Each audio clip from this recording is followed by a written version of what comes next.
gak jelaskan kajun jang batur ba ulah dibejaan jang urang baik sadarkan diri orang hati orang pikiran orang bahwa cak Al-Quran inna ja'alna syayatina awliya lilladzina la yu'minun saenyana kaula nu agung maha pencipta geus ngajadikeun ka setan-setan sebagai kanca sebagai kroni balad babaturan sobat nyobat gak lilladzina la yu'minun ka jelema nu teu arariman asal jelema teu iman ka Allah ya ane kafir sobat setan sing hade jeung jelema eta Bani Adam wahai anak cucu Kanjeng Nabi Adam la yaftinannakumus syaitan sing hade ulah kagoda ku fitnah-fitnah setan bere sebab setan geus ngancam cak setan teh ieu Adam jeung Hawa ge kuai kagoda cak setan digoda sia kuai urang Cikupa aing kumpul di Citra aing kumpul di BSD sabagian anak buah aing di Puri Jaya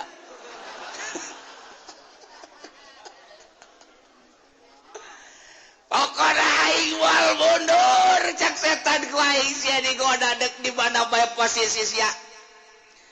anu dagang asongan ku aing bakal digoda anu dagang lapak ku aing bakal digoda nu dagang karung ku aing bakal dikarungan pokoknya ku aing digoda kabeh cak setan ulah sabat ka dia aya bapana bae ge jeung ibuna ku aing bisa komo sia ku aing bakal digoda nu jadi ustad nu jadi kiai ti Tarasub Golkar setan blonnya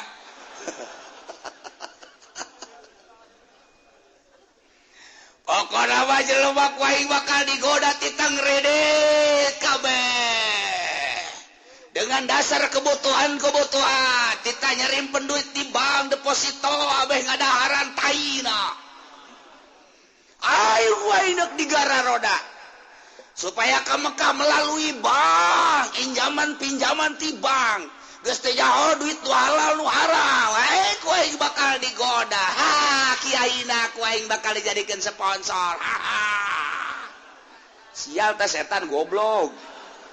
Masya Allah ku aing bakal digoda ku cewek-cewek bakal mararecet ge pacalan-calanana aduh apemna bakal kadeuleu ku aing ping-pingna bakal disingkap-singkapkeun ku aing dadana bakal dibuka-bukakeun ku aing aduh SMS-na dilancarkeun ku aing ujian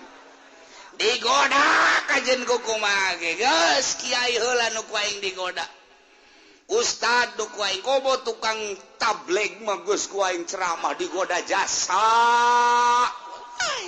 tial da setan aduh terutama nu aya di pamarentahan ti mimiti RT datang ka lurah ku aing pokona mah bakal ditiupan ceulina camat-camat bakal dituntun bupati segala gubernur komo presiden mah aduh ku aing sia bakal ditutur-tutur ke mana baiknya sia waduh teh setan sial jasanya setan di mana sia tempat sia tempat aing di Tangkal Asem Tangkal Ambon pusatna di Tangkal Beringin waduh ya setan ngancam setan cek Gusti Allah ya Bani Adam anak Adam nu aya di Cikupa di Bojong Balaraja Cipondo Ciputat Ciledug kos kabeh santero Serang Pandeglang kabeh anak Adam awas layak tinanakumus syaitan ulah kagoda ku pita setan sia sing hade kajenteun setan ngancam ka sia sebagai anak Adam deuk di goda siana bae ulah kagoda carana kumaha geus supaya ulah kagoda ulah boga HP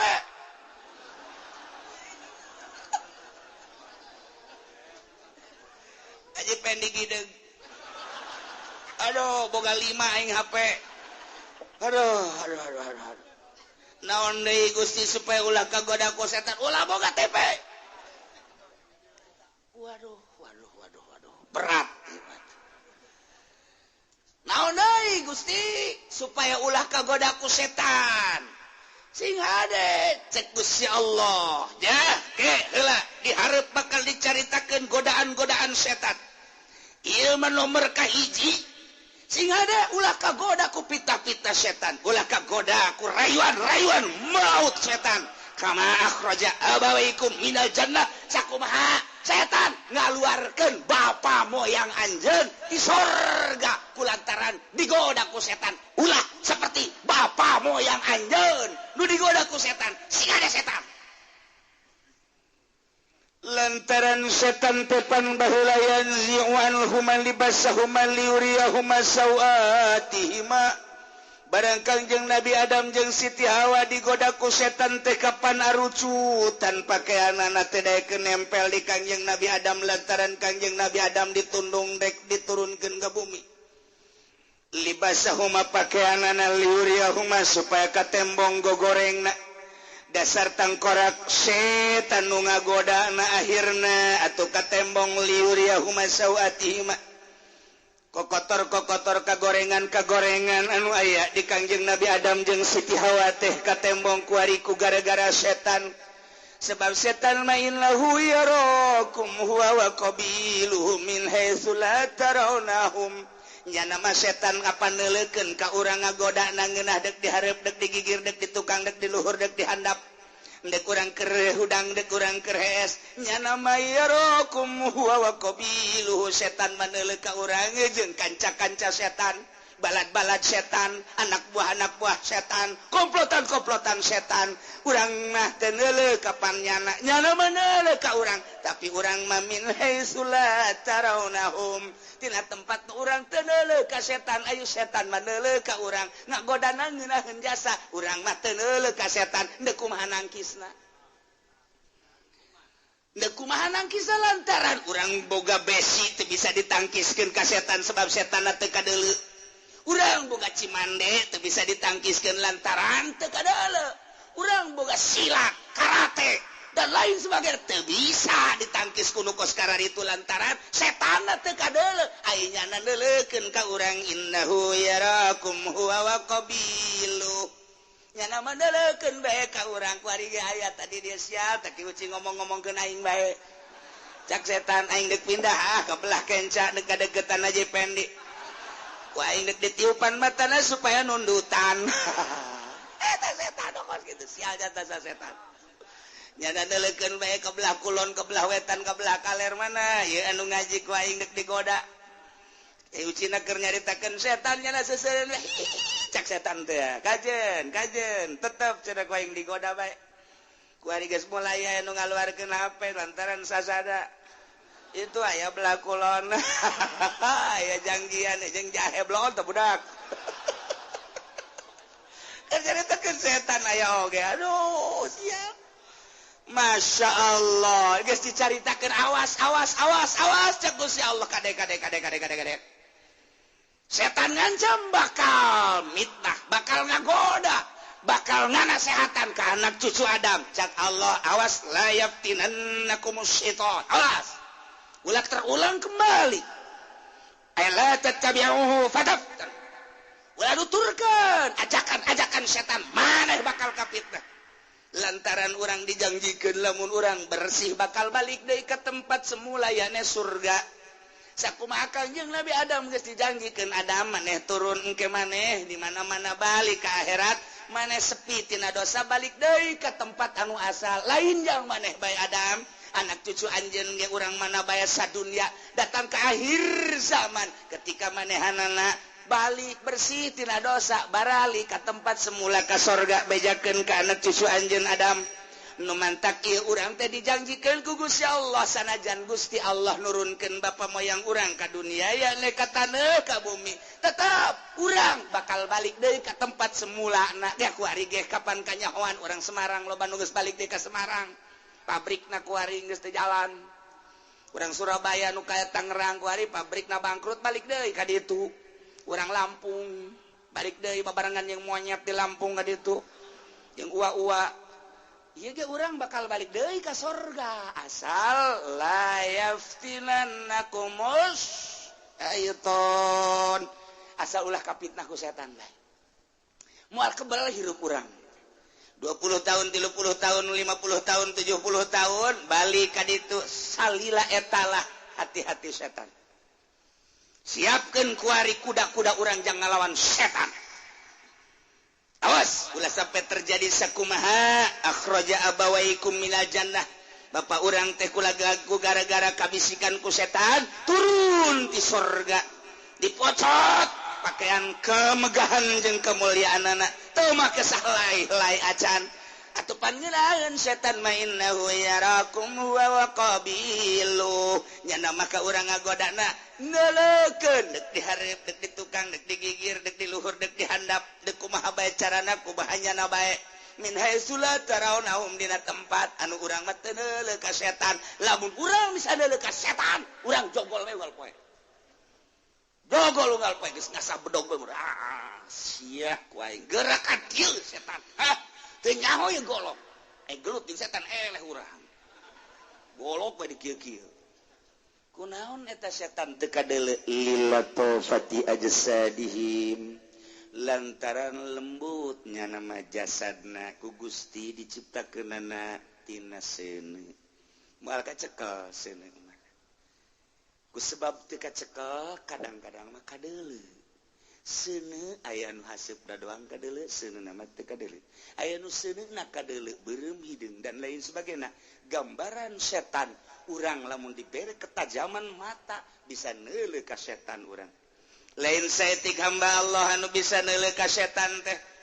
lain saeutik bisa neuleuh ka setan rupa setan bisa kadeuleu ulah jauh-jauh urang maca surat jin bae urang sok hayang neuleuh setan mah baca ku urang surat jin niatan ya Allah ya Rabbi abdi bayang maca surat jin di dieu hayang neuleuh ka setan neuleuh kege bakal asal macana di tempat sepi atuh heuh setan banyak di tempat rame atuh sia maca di kuburan sorangan bae coba ge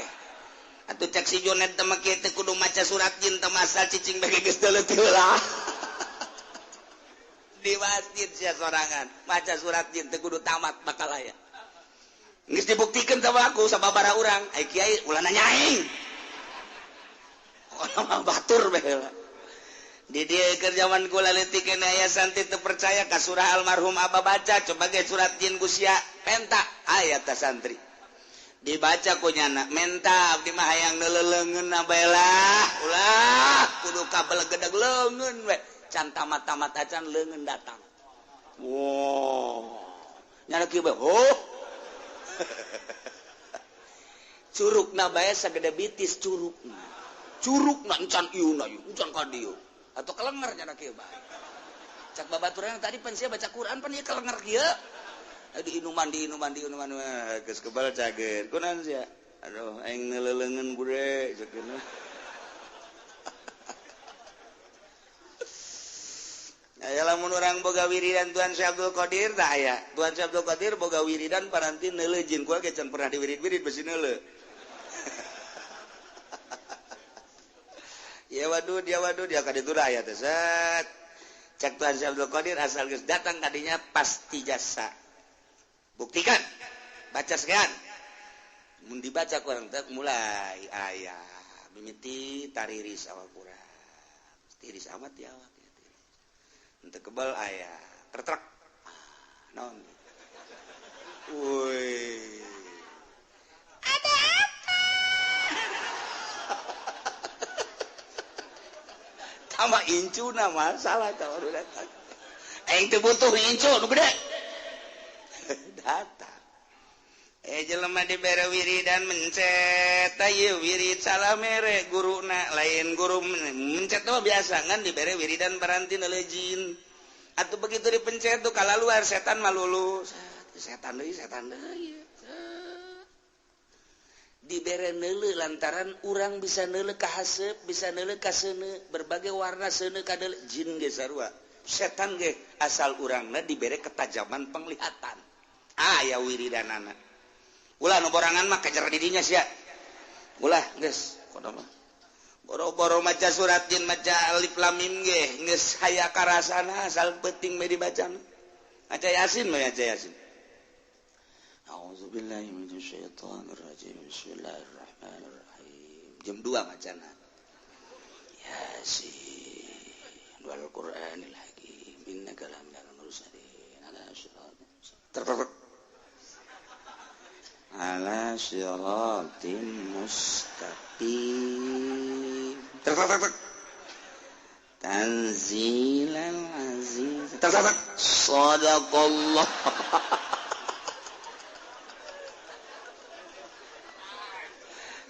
cak pamajikan aku nanti teh kuna naon ada di sini maca Quran ti penting cek kenapa Masya Allah iya awadami alwani matawan taya rupa setan teh tuh mantak sih ada Masya Allah orang bisa dele ke setan bisa dele ke jin lamun orang diberi kecerdasan diberi penglihatan nu tajam mata teh aya nu asli pembawaan pribadina aya nu memang melalui wirid-wirid ayat-ayat suci Al-Qur'anul Karim atau melalui hizib-hizib atau melalui wiridan-wiridan ti guru aya nempo ka nagara jin atau aya dia nagara jin teh ka hiji ieu teh aya dua dimensi di urang teh nagara urang ieu nagara jin ge di dieu keneh disingkapkeun ku wiridan eta trak urang aya di nagara jin aya urang lah di dia keneh ngan urang lamun asup ka nagara jin teu kadale di alam nu ieu tah lamun urang teu boga kuncina tuh terus di ditu urang boga wiridan asup ka alam jin haji teu boga kuncina tuh terus bae di alam jin terus bae mantak Bung Karno istimewa kunaon lantaran manehana mawauh jeung raja jin bisa asup ka nagara jin masyaallah tah urang mun nyaritakeun ilmu Bung Karno emang kumaha nu mantak Bung Karno mah dibere sasalaman jeung raja jin cak raja jin ieu cincin pake ku maneh ieu lamun deuk berjuang nyaan mantak cincinna dipake ku Bung Karno kamari dibikeun ka kula ieu buktina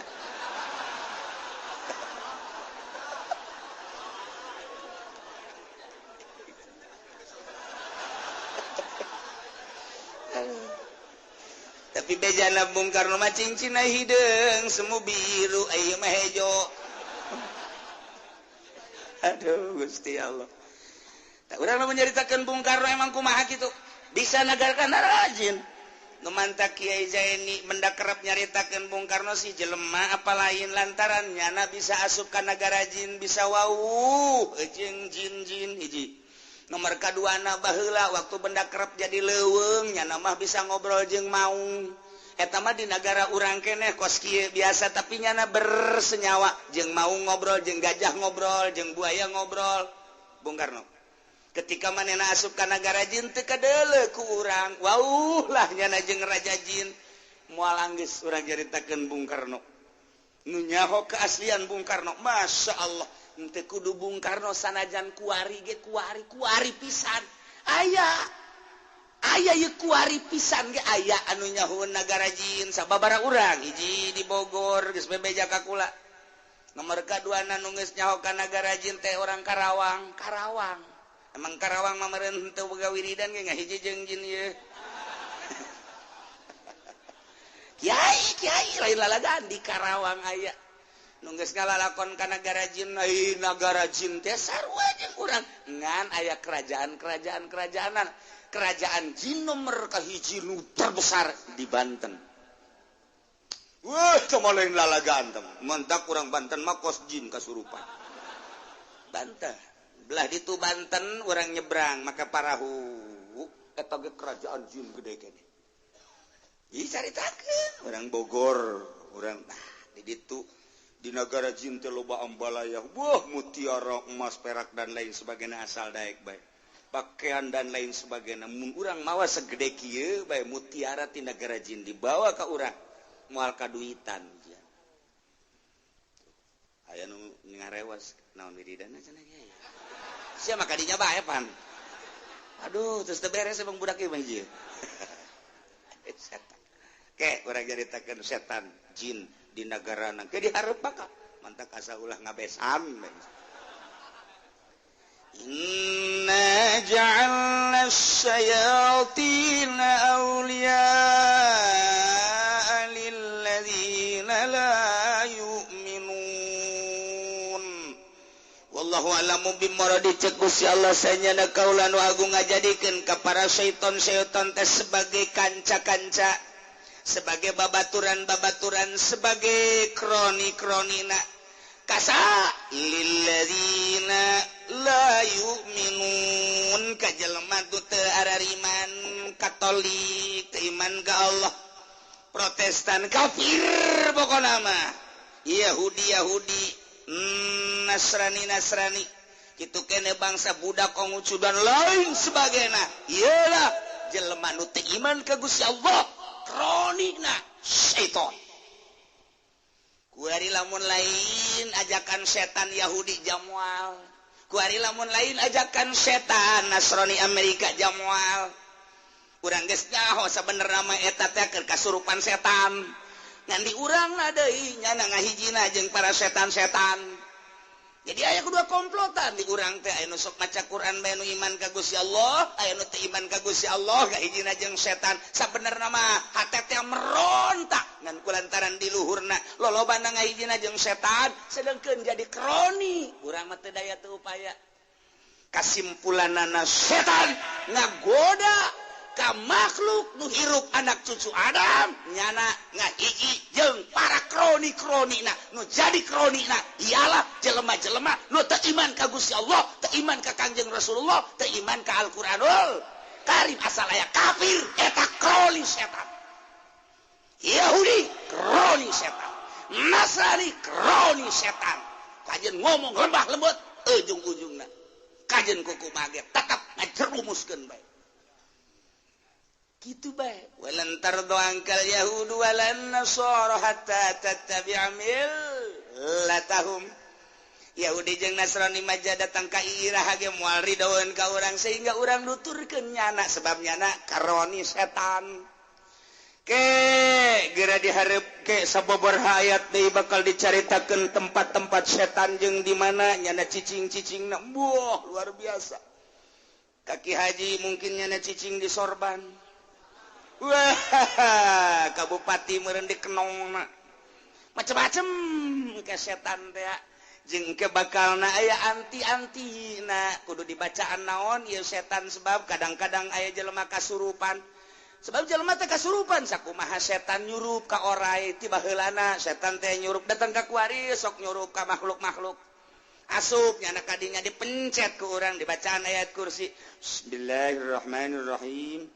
Allahu la ilaha illa huwal hayyul qayyum la ta'khudhuhu sinatun wa la naum la ta'khudhuhu sinatun wa la naum la ta'khudhuhu sinatun wa la naum. Pencetkeun urang set aing bisa sial ta setan bacana nu umat aing bisa kos kitu mah. Itu kiai kaisinan mentok ulah sapencet-pencet tah setan leuwih pinter tibatan urang kudu make antina. Tanya kiai kok bisa kos gitu tadi puasaan sapencet-pencetna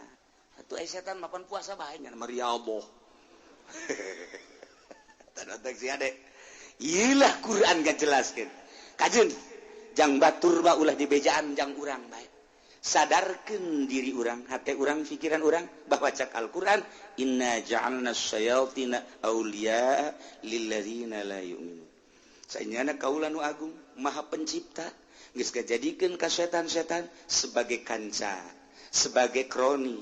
balad, babaturan, sobat, nyobatna lilladzina la yu'minun ka jelema nu teu arariman. Asal jelema teu iman ka Allah ya ane kafir, sobat setan. Sing hade jeung jelema eta. Tuh kan, setan mulai aya. Wa idza fa'alu wallahu a'lam.